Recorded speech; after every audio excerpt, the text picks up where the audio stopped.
Well, if you're like me, you save the winter for going through your things and getting organized. And I promised myself that this winter, as opposed to the last 3, I would get organized. Well, guess what happens when you start going through your things? You go down memory lane. So grab a cup of tea and join me, and let's talk about it. Well, when you start this process, you realize the sheer magnitude. I mean, when I came in I closed on December the 1st, 2020, and my shipment of furniture and everything came about 3 weeks later, just before Christmas. And it was just a matter of, okay, put everything to do with such and such upstairs in a room, and put everything to do with art in that room. And I have a lot of art. My background is in art. I have an art degree. I represented a couple of artists for a while. I bought art. So my life was really wrapped up around art. This is long before I started gardening. Once you start gardening, the knitting goes, the art collecting goes, everything goes. Once you start a channel, it's really full time.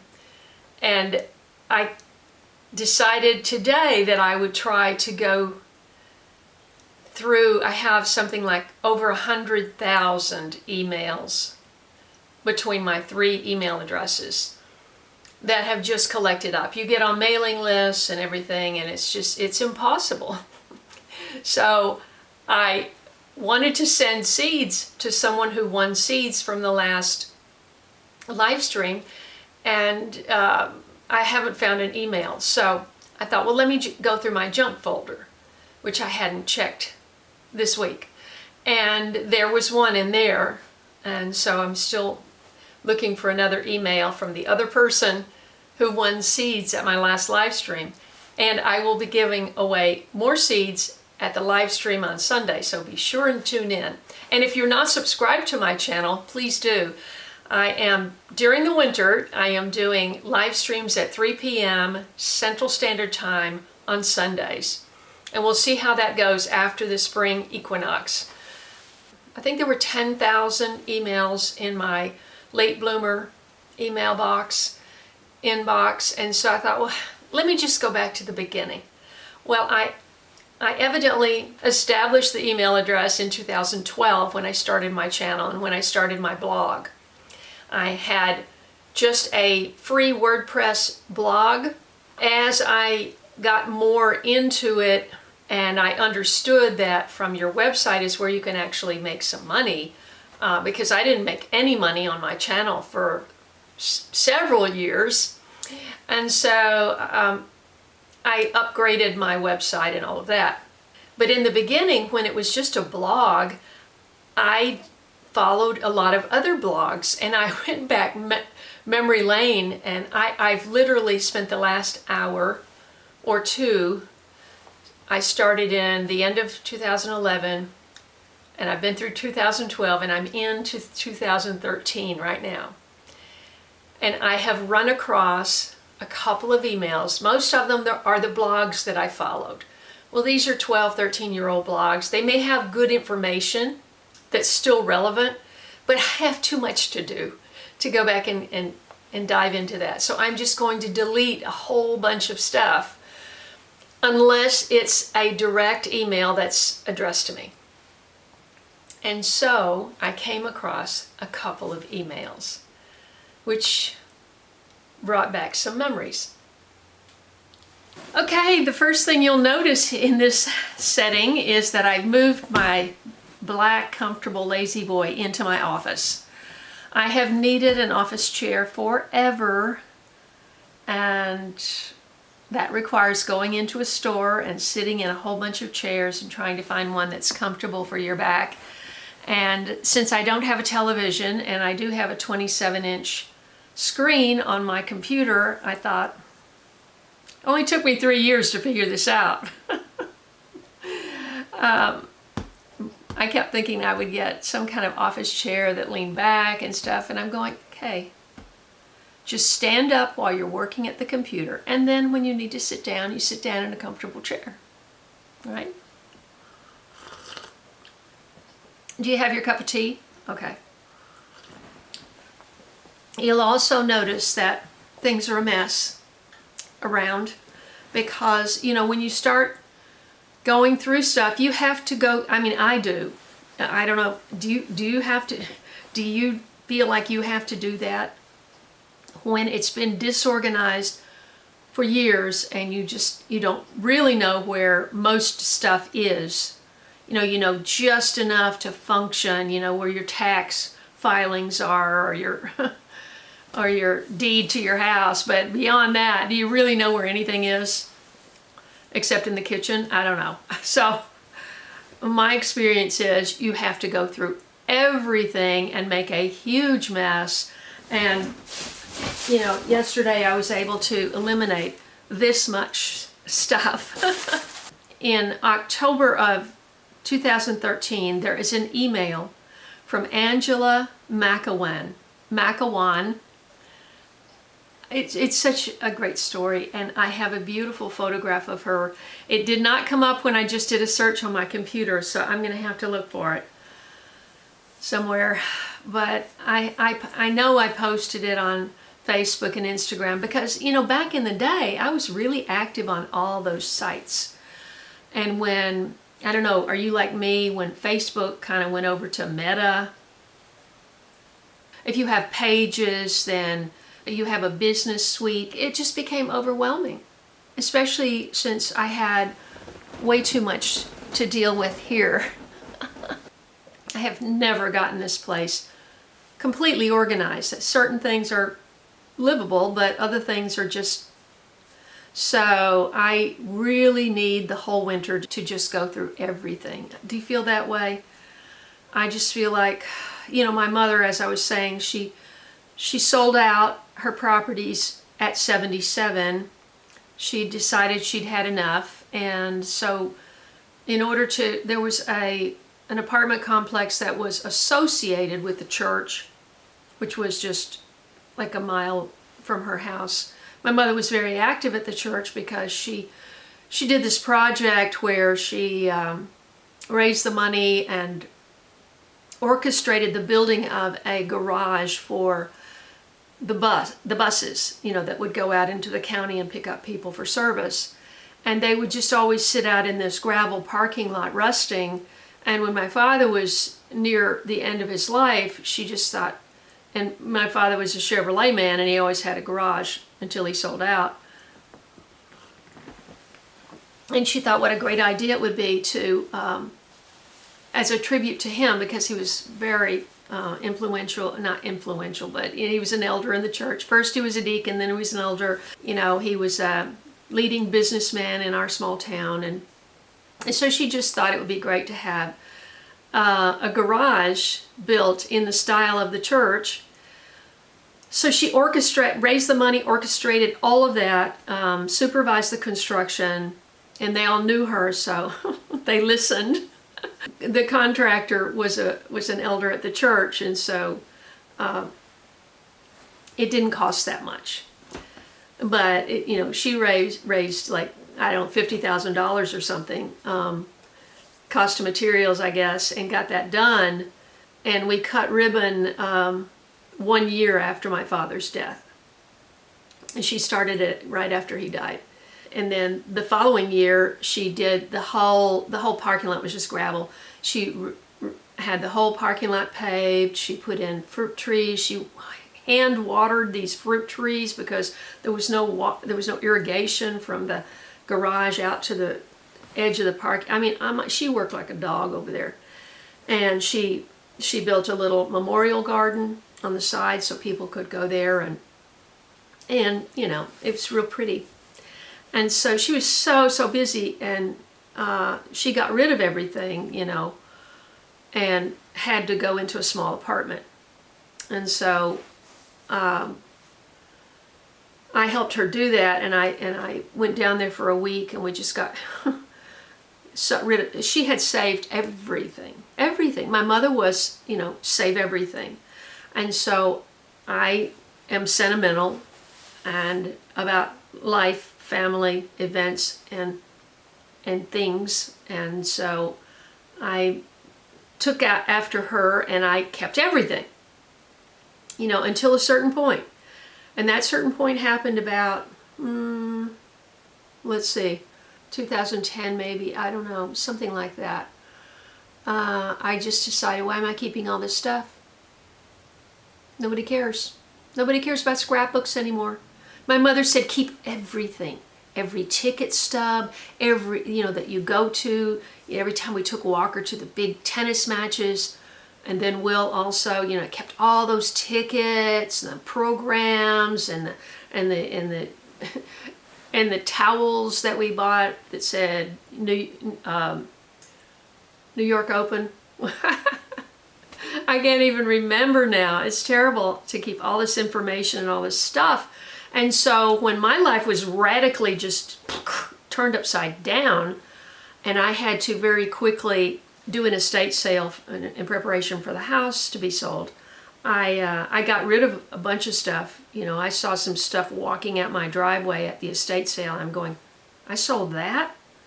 I had this vintage, wonderful vintage juice presser, the kind that has a solid bottom, and and I see somebody walking out with that, and that was in my family, and I'm going, why did I sell that? I just felt like I had to get rid of so much stuff. And so, because at the time I thought I was going into an apartment, which I did do briefly for a few months. And then I came here. I know I'm jumping around, but then I came here, and it was all about prepping. And you've got to get this, and you've got to get this, and you've got to get backup energy systems, and you've got to have water storage, and you've got to have survival food, and it was just, and then repairs, and I never got around to really making my house comfortable. And so this winter I'm trying to do that.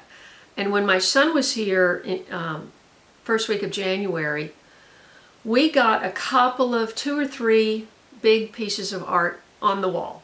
They had been leaning against, in the hallway, they had been leaning against the wall for 3 years. And with his help, I got those hung. And I got another one, the heaviest one, I managed to do myself the other night. I don't know how I did it. That thing must weigh 40 or 50 pounds, and trying to get it in the right spot and all of that. Hanging art is a real art in itself. I can tell a piece of art, I can tell if it's 1/8 of an inch off from across the room. So you got to have those hooks right in the back. Okay, back to Angela. I do skip around.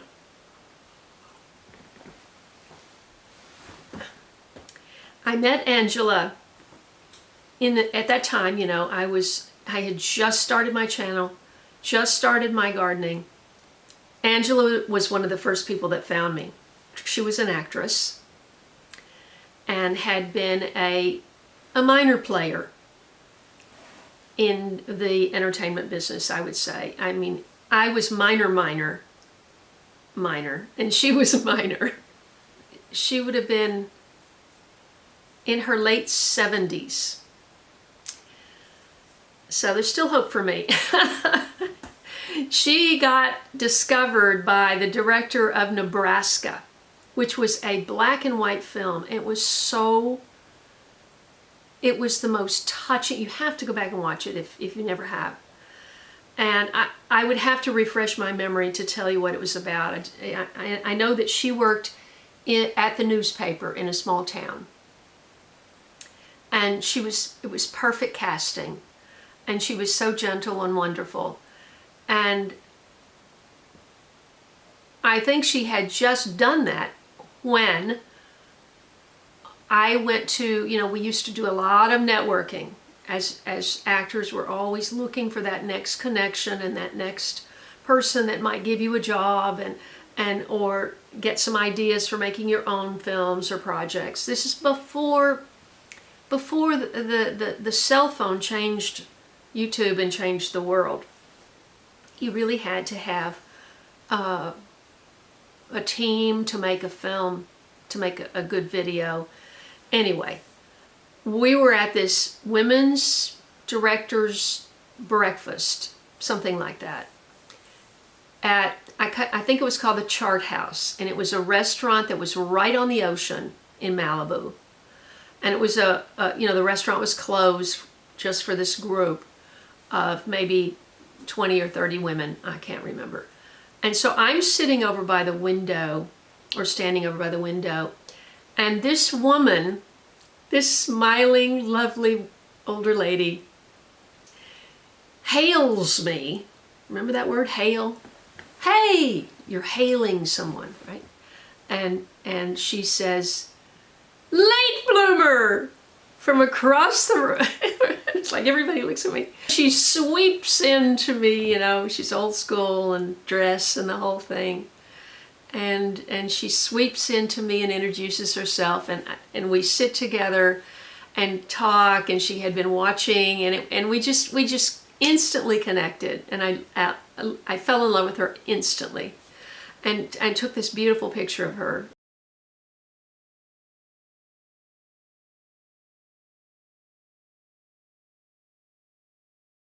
And Angela had this great success towards the end of her life with this wonderful film called Nebraska. And she got to go to Cannes, the famous film festival in France, and stand on the red carpet with the director and the stars. She had a supporting part in that film. And we just stayed connected for the next 2 or 3 years. I would see her at various things. And then she inexplicably got lung cancer. She'd never smoked or anything, and she didn't last long, and she died. And her husband was originally from another country, but I think because of that connection, her memorial was at an embassy in LA. I think it was in Hancock Park. It was. And it was a beautiful old, Hancock Park is a beautiful area of Los Angeles, and just the houses and the architecture. And it was just lovely, just like her. And the other email was from the son of Malachi Throne. The son's name was Joshua, and I had forgotten, in my just quest to get here and stay on top of everything here, I'd sort of forgotten about my relationship with Malachi, which didn't last that long. Right now I can't even remember how we met.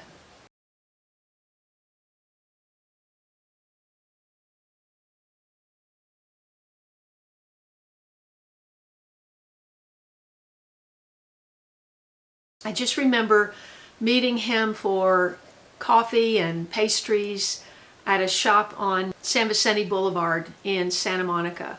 We would discuss his career, aspirations, screenplays, acting technique. I mean, it was just, I loved it. And if you don't remember his name, you might remember his face. And if you were a Star Trek fan, for sure you would remember him. And you would remember his distinctive voice. But I mean, he was on Broadway. I remembered this, this morning, that he told me he was on Broadway. He played opposite Laurence Olivier in Shakespeare on Broadway. And it's just like my dream, So it was just so exciting to be able to have a friendship with someone of that caliber. Well, that was my camera telling me that I talked too long. So I hope you enjoyed that stories. I realize there is so much going on in the world that is of great concern to all of us. It will affect all of us. The mass migration is the biggest one that will completely change the demographic, and it won't be the same country that we grew up in. So that's just a little disturbing. So we just have to have faith that this is in God's hand and in God's timing, and we just have to have faith. What is it? The faith is the I just looked this up the other day. Faith is the Hebrews 11:1. Things not seen. Oh gosh, help me out. Anyway, one of the pleasures of, going through stuff, when you pack up quickly, odd things get in odd places. And for whatever reason, I had this box. I have finally gone through the box. The box has already been filled up with something that was in there, and I have to go through that. But it was the big box, and it had all my tax stuff, from the 3 years I've been here and all that stuff. And so now I have to go through, this is this year, this is last year. I have to go through that now. For whatever reason, this turned up in that box. A lot of stuff just got tossed in that box, and people who have come here and visited me, when they came into my office, they saw boxes all over the floor, and it was like that for the whole time, and I hadn't gone through it, and I had a little bit of just everything thrown into this box, everything from printer ink to tax stuff to this. This is something we made all the time as children, and I don't know if children still make things like this. But this is an octopus, obviously. You fill up a sock, the end of a sock, and you stuff it, and you sew it together into a round ball, and then you cut lengths of yarn depending on how long you want the legs.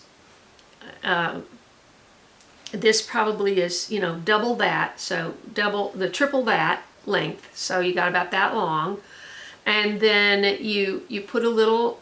You group them together right in the middle. You lay them out exactly, and you group them together in the middle. You put a little string around it, you tie that, and then you spread it out over the head. You just spread it out. It looks like I went ahead and braided these. So you can either start from here, your braids, or, oh, you know what? This is a newer one. I'm just remembering now. The old one is red and black and gray. And I just used the yarn to here, and then I braided the legs after you tie the string around the neck. Then I braided these out. But I remember now when Will went to Waldorf and when I went back to knitting, I had not knitted anything in 15 years. I was focused on photography, I was collecting buttons, and I was working on my acting career and raising 2 sons. The kindergarten teacher told me, she said, well, Kaye, I had said something about knitting, and she said, and that I hadn't knitted in 15 years and all that, and she said, well, Kaye, your kids really need to see you knitting. And I thought, oh, okay, all right. Well, if they need to see me knitting, I guess I'll just pick up those knitting needles. And in that gap of time, that 15 years, there was a revolution in yarns available and in knitting needles, because it used to just be those cold metal needles with the metallic colors, and straight needles. And by the time I went back, you could get wonderful wooden needles that were, the what do you call it, with a tube from one to the other. So all the stitches stay right here, and you're not, the thing about, well, we can talk about this in a knitting video, but if you're just a beginning knitter, it's hard if you've got a heavy yarn or a big project. You've got 2 straight needles, right? And so all the stitches that are on one side have to get to the other side at the end of every single row. So you've got this weight on the side of your hand. But when you have the circular needle, the project, as you're knitting, it's down here. So it can kind of hang on your lap and hold that weight rather than having it, the straight needles. So I just said, that's for me. And so then I really started knitting, and I remember this yarn. This would not have been a yarn I would have been able to find, 50 years ago. And so anyway, this is an octopus, and this is a great little toy and tactile thing, for for children to play with and feel and imagine. And so if you've never made one and you have a child and you want to be creative, this is a great thing to make.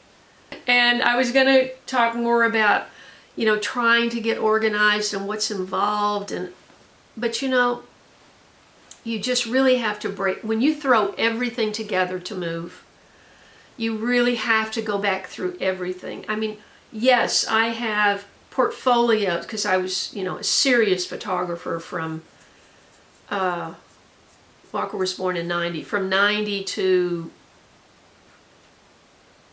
2005, I think, was the last time I did anything in my darkroom. I built a darkroom in 95 and did the whole silver, the chemicals. Hated the chemicals, but I loved the process. Hated the chemicals, loved the process, and really enjoyed actually being in the dark. But when you've got a little darkroom that you're used to and you know where to step and what to grab onto, and you also have a red light, so you do have just a little bit of light, but not when you're you can't use the red light when you're oh goodness. See how it goes? I learned to do darkroom. That's a whole other thing. We'll talk about that another time. If you're interested, please leave a comment. If any of these topics or the fact that I share my stories interests you, please leave a comment below. Please subscribe to my channel. I have some things coming up. I'll make announcements on my live stream on Sunday. So be sure and tune in for that. And subscribe, hit the bell for notifications, scroll down and click all so you won't miss an episode. And I look forward to seeing you when I'm a little more organized. I had a bulletin board in my office for 25 years and this was on it. I don't know what year. I don't know what year he did that.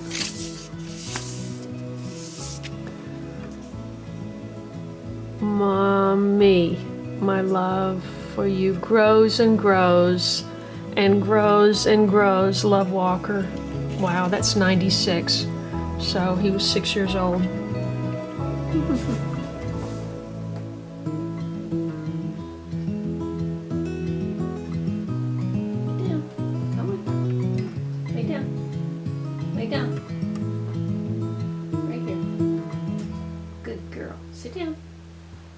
There you go, right there.